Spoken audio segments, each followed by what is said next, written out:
So I'm excited. Let's not go. There's a fly. Hello everybody, my name is Kelsey and we're about to get very, very nerdy with my fall TBR.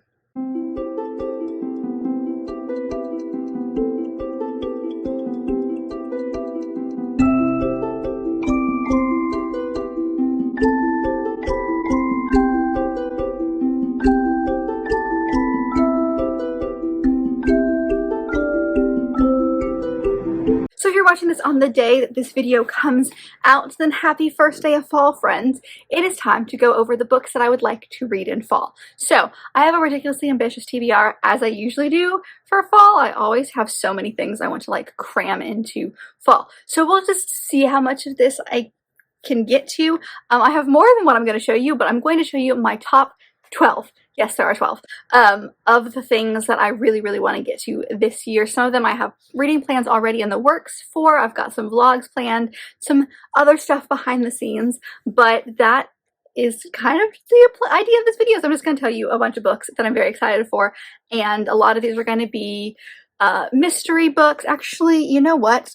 I usually have a lot of mystery or thriller on this list. Sometimes there's a lot of witchy books, and there are both of those things, but there's quite a lot of fantasy on this list, which is something that a lot of people I feel like always gravitate towards in the fall. I am not necessarily one of those. I mean, I do like fantasy year round, but for fall time, I'm always like, I want thrillers and I want witchy books, which technically are fantasy, but it's different this time. I'm excited. Let's not postpone this anymore. Let's dive into the books I want to read. So not all of these are newer in the sense of they've been on a few fall TBRs. And the first one I think is definitely that, because that is A Duel with the Vampire Lord by Elise Kova. So you guys know me. If you've been around for any stretch of the imagination, I love Elise Kova. I love this series. This is the third in her Married to Magic series, which is a companion series. You do not have to read them in any order. They do not go together whatsoever. It just happens to take place in the same world. So in the first two books, the first one was about elves, the second one was about fae, this one's about vampires.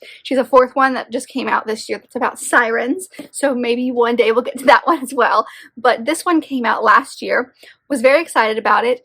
It is about vampires, as you can tell. I don't love books about vampires, but I keep reading them, so tell me where the logic is with that.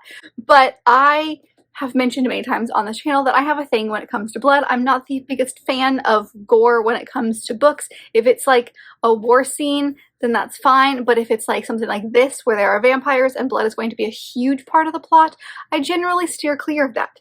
However, this is the year I'm facing my fear because I have plans to read quite a few vampire books. Not all of them are in this list, but I have plans to read them, and the first one is going to be this one because I love this author and I've been wanting to get to this one for such a long time. This series, like I mentioned, is a collection of standalones that just happen to take place in the same world, and all of her books are inspired by something. This one says here on the back that it is a reimagining of Snow White meets inspiration from Beauty and the Beast. In her past two books, there's always been a fairy tale and a Greek myth. This one looks like it's two fairy tales, so I'm excited to see how she's gonna work that in. From what I can tell, here's what I've got in the back. We've got Florin. I don't know how to pronounce her name, we'll figure that out, but she is part of the Hunter's Hamlet, which is basically a guard that protects the vampire hunters. So the book really gets started when it says here that she is happy to be a faithful servant to the master hunter until one night when her brother is dying at the hands of the vampire lord, and she switches places with him and kind of strikes up this bargain with the vampire lord to release her brother. Well, she's still alive, so I don't really know what said bargain is, but she's now been kidnapped and brought to the vampire castle. So it's going to be a romance between the two of them. I'm not sure how we're going to go. These are all happily ever after, standalone, one book happily done kind of stories. So we'll see. This is definitely her biggest one so far. It is about 420 pages, a little 420-ish pages. So I'm interested to see what we've got here. The other two were relatively smaller, but here we are, because if nothing screams Halloween like vampires, yeah, we're gonna read this one. The next one is one that you will have seen before because I'm hoping to get to it in September. We'll see. And that is The Shadow Cabinet by Juno Dawson, which is the sequel to the HMRC, which is Her Majesty's Royal Coven. It's going to be a trilogy, so we have one more book to look forward to, and I could not stop raving about the first book in the series. I loved it so much. I couldn't stop talking about it. It was my new favorite thing in the world, and it ended off on a cliffhanger. So I'm hoping to get to this one really, really soon because I need answers.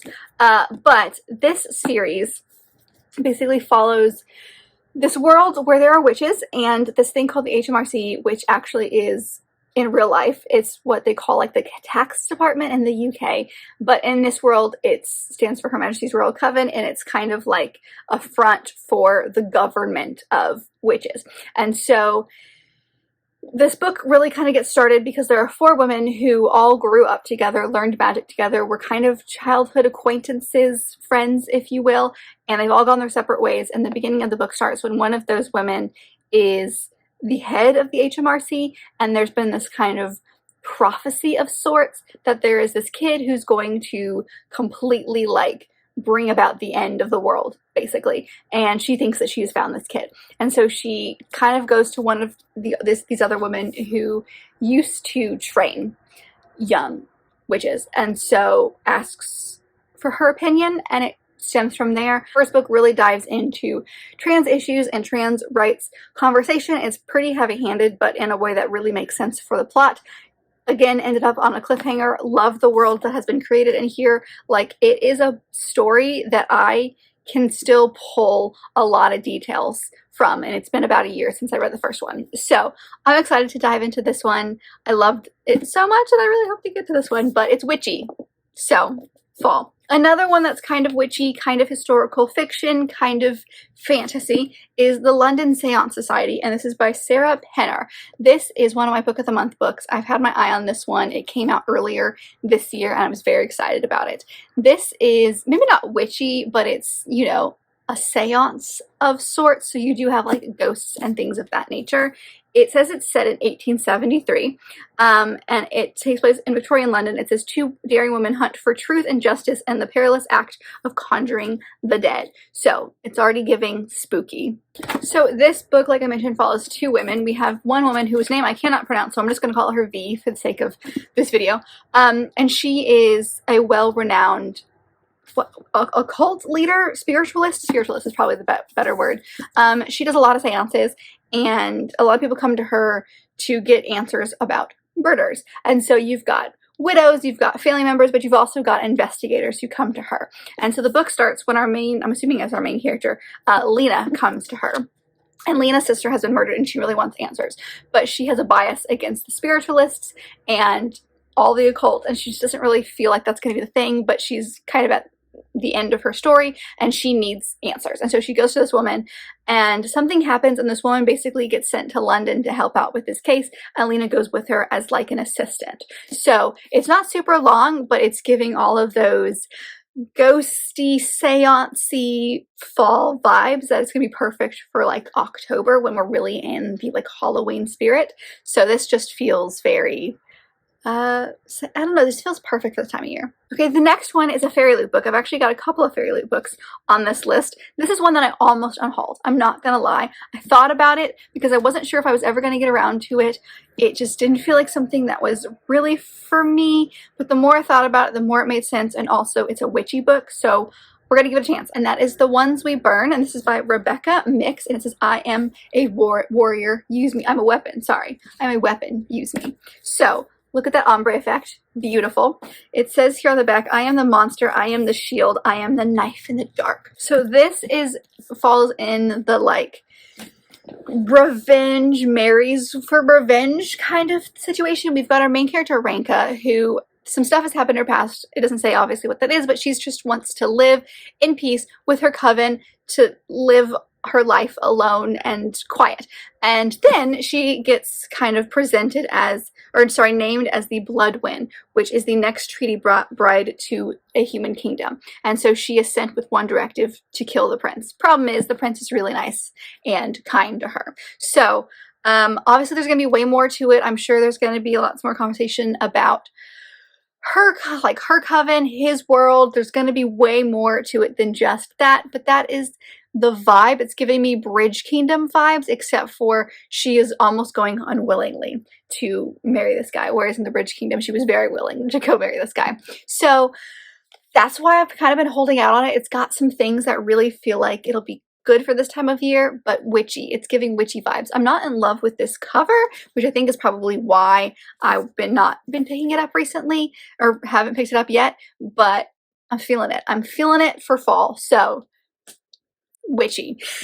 The next one is the only one I don't own, and I want to at some point, but I do have the option to read it via my library, which is fine, and that is Immortality, a love story, and this is by Dana Schwartz. This is the second in the Anatomy love story duology. I read the first one, Anatomy, last year. It's very Frankenstein-esque, and this one just kind of continues the story on. There's more. There was kind of a big cliffhanger, if you will. Now, the first book did end in a way that's satisfying, so you could stop there if you really wanted to. I didn't realize there was a second one until after I'd read it, and then I realized there's a second one, and so then I'm excited to get some answers. So in the first book, we follow our main character Hazel, who really wants to be a doctor, specifically like a surgeon and anything like that, but women can't be doctors. Women can't, unless they go to like this very specific school, which of course I'm not going to let women in.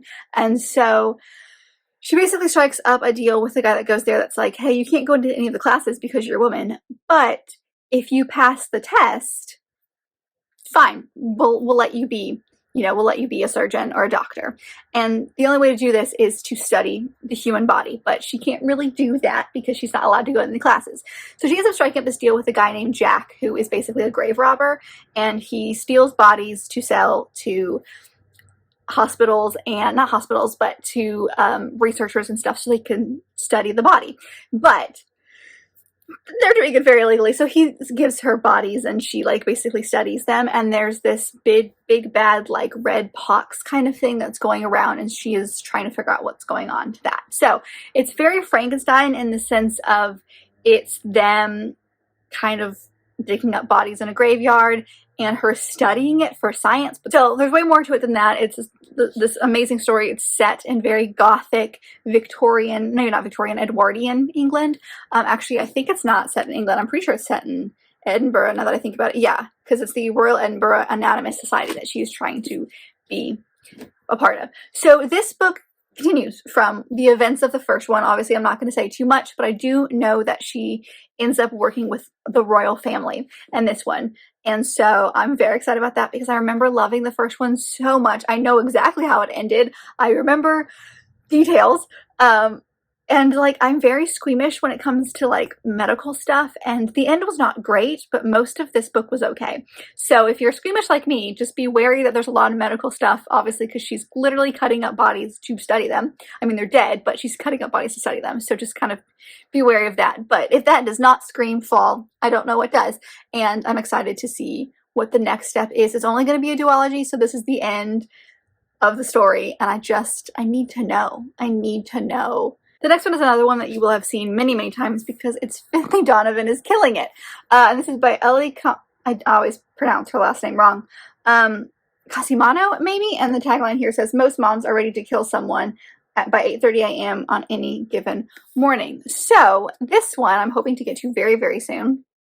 But it is a it's okay, so basically, from what I can tell, now this is a series. I'm sure many of you have actually read or heard of the story because I'm pretty sure there are at least 3, maybe 4 out at this point. I'm still working on 1. I've been trying to read the first one for about 3 years now. So hopefully this is the year. I say this every year, but hopefully this is the year. This book follows our main character, Finley Donovan, obviously. She is a single mom of 2, I believe. Yeah, 2. And she's a struggling novelist.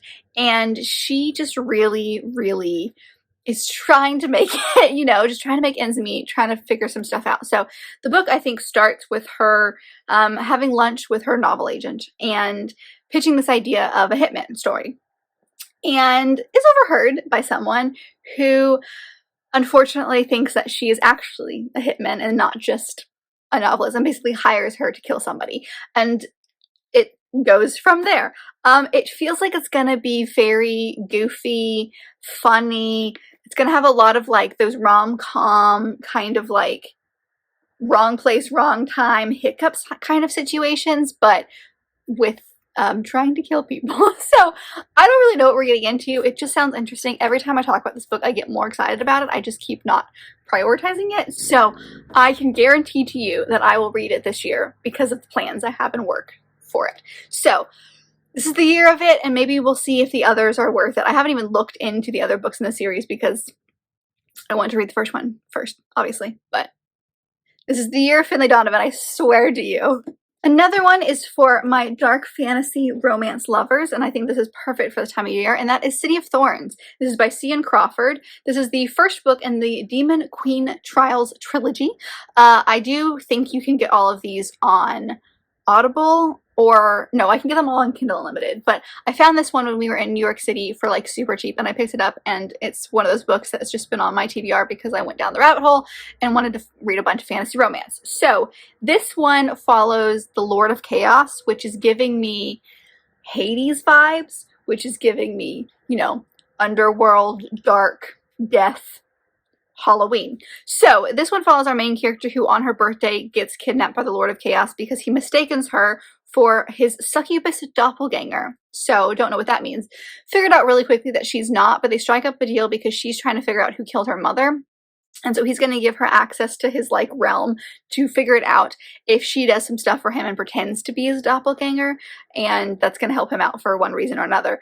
Unfortunately for her, she's pretty sure that he's the one who killed her mother, so there's a few things going on there, but obviously we're going to have some romance between the two of them. I've never read anything by this author. It looks like a fun indie little fantasy romance. Very excited about it. It's giving me dark vibes, so I gotta get a little fantasy romance in this month, you know, like, or this fall, because I can't say goodbye to fantasy romance completely. I can just take a break from it and then dive back in, and hopefully this will be where we dive back in. All right, the next one is another one that's very similar to that because it's giving me like death vibes, and that is Belladonna by Adeline Grace. This is a fairly book that I've been trying to read for quite a while. I think it's going to be really, really good. It's the first in a series. I don't know how many are in the series. I know the second one is out, though, if you are interested in the series. But basically, it follows our main character, Signa, who was orphaned as a baby, and she's 19 now and basically been raised in a string of guardians, and something always bad happens. But she finally gets taken in by this Hawthorne family, which is a very eccentric family, and basically their estate is super gloomy. It's giving me gothic vibes based on the way that it's being described here. And so it says here that the patriarch of the family is still mourning his late wife through wild parties, while his son grapples with control of the state because obviously the dad's not doing anything, and the daughter suffers from mysterious illness. And then one day, our main character gets approached by the ghost of this woman who has died and basically says, like, I was poisoned. And so she teams up with Death himself to figure out what's going on. So it's given me death, it's given me dark, it's given me Halloween. I'm excited to see what this is about. It feels like the perfect time of year to read this, so hopefully we'll get to it in October sometime. But I have heard great things about this. I believe this was in my YA box, if I remember correctly. Yeah, it came, oh great, it came in September of last year, so I waited a full year to read it, but we're gonna do it this year, I swear, and we'll see what happens. I've heard good things. It's given me gothic, which again is perfect, I think, for that Halloween early fall vibe. I do have some things for later fall though, because I've got a couple of thrillers. The first one is Dark Corners by Megan Golden. It says she can't see what she fears the most. Now this is the author of Night Swim, I want to say, and this is technically a second in that series, but I think it's because it follows like the same detective main character person. But we follow our main character, Rachel Crawl, who is a true crime podcast star. Yeah, she was in The Night Swim to search for a popular influencer who disappears after visiting a suspected serial killer. So it's exactly what it sounds like. She's got this famous influencer who just goes missing, and she's the one who's gone down the rabbit hole to kind of figure it out. The idea of true crime podcast, I think, is really popular right about now. Podcasts in general are really popular right about now, so a story about that fascinates me. The whole being an influencer thing, the whole she visited a serial killer in jail and then goes missing vibe. There's just something about that that's giving me fall. You know, the thriller is perfect for fall for me, and so I'm really interested to see how this goes. Again, this is the second, but I think it's more of a companion series where we just happen to follow our same main character. So I like this one. I might try out Night Swim. It's not really ever interested me, but I also haven't really looked into it. So the fact that she's a true crime podcaster, now I'm interested, you know? So it's not super long. Very interested to see how this one goes. Another one is a repeat author for me, and that is The Last Flight by Julie Clark. This is, I don't think, the first book by this author, but the one that I read recently, or the one that I read last year, was The Lies I Tell, which I loved. It was about a female con artist. This one is about two women who meet at an airport and basically trade lives, and then one of them ends up dying. So it says two women, two flight, one last chance to disappear. So you've got Claire, who has a very abusive husband, and so she's trying to run away from that. And then she runs into this woman at the airport who, I don't know what she's trying to flee, but she's also trying to flee something, and they basically agree one last minute to switch tickets. So where Claire's ticket says that she is going to this one thing, if her husband tries to follow, then he won't ever find her. And then something happens, and this other woman who's named Ava, her flight goes down and she dies. And so Claire basically assumes Ava's identity. And so I just really enjoyed her last book. This one, something about it sounded really interesting. I got it actually like at the beginning of this year in the hopes that I would read it this fall. So we're going to see if Julie Clark is a one-hit wonder for me, or if her other book is actually going to be super interesting to me as well. I'm sure she's got other books out, but this is the first one that sounded interesting to me. So I have a repeat author, which I'm really excited about because I don't have those when it comes to thrillers. So very excited. All right, we have another one who I'm hoping to get to this month as well. You will have seen it on my TBR, and that is Hex Appeal, and this is by Kate Johnson. This is a witchy rom-com, which feels perfect for early fall. It's witchy, which is perfect for fall. It's rom-com, which is perfect for me. It says it's just a bunch of hocus pocus right there on the top. So this follows our main character Essie, who lives with a bunch of witches in Essex, I believe, is where, yeah, in Essex. And they all have different, like, it's just like a hodgepodge of crazy women who are all witches. And they get a new landlord named Josh. And I don't know if he knows they're witches or what, but there's something with the curse. He gets kind of wrapped up in their shenanigans and obviously romance. So I picked this up in New York. I'm very excited to dive into this one soon. Hopefully, we'll see, to start off my witchy reads. But if that's not the most cute, adorable thing, there's this whole like genre of like witchy rom-coms that I feel like would be perfect for me. So I'm going to try this one and see if it really is. I mean, I did read The Secret Society of Irregular Witches last year, or earlier this year, and that was perfect. So I'm thinking this is probably going to be in the same vibe as that, and if it is, we are good to go. And the last one is another I'm going very Halloween, apparently, this fall. Less cozy, more dark. And that one is One Dark Window by Rachel Gilling. This is one that I was hoping to get to earlier this year, and I just didn't make time for it, and that's totally fine. But it's the first, there's at least a second book in this series. I don't know if there's going to be any more, but there's at least one more. It's a fairy loot book. I'm hoping to get through more fairy loot books. This one I got in October of 22, so I'm finally getting around to the books that I got last year. Great. So we follow our main character Elspeth, who basically has this dark force in her head, and she calls him the monster, I want to say? No, the nightmare. Sorry. She calls him the nightmare. He protects her, he keeps her safe, but nothing comes for free, especially magic. And so she ends up meeting this mysterious highwayman on the forest, and she's thrust into the world of shadow and deception. So she's got basically this voice in her head, but also she's got this guy who she may or may not be falling in love with. I don't actually know if there's a romance in here, but if that's not the darkness and gothic vibes, I don't know what is. It feels very, very spooky, very Halloween. I've heard it takes place a lot in a forest, which gives me fall vibes. So I'm hoping to get to this one in the fall. We'll see. Fingers crossed, but it's definitely given me spooky, which is kind of the mood that I'm in right now. And that's it. That is a look at just some of the books that I would like to read this fall. Like I said, I've got some video ideas and plans, so there's definitely more things that I'm planning on reading, but that's just the top of my TBR. So please let me know if you are a fall, or I guess seasonal reader, what you're planning on reading for the fall, or if you've read any of the books that I mentioned in today's video. I would love to know all your thoughts on those as well. But if you like this video, and I very much hope that you did, don't forget to give it a big thumbs up and subscribe down below if you'd like to be part of this awesome growing family. I've also got all my social media down there, as well as other fun bookish links, so check all that out, and I'll see you guys in my next video. Bye!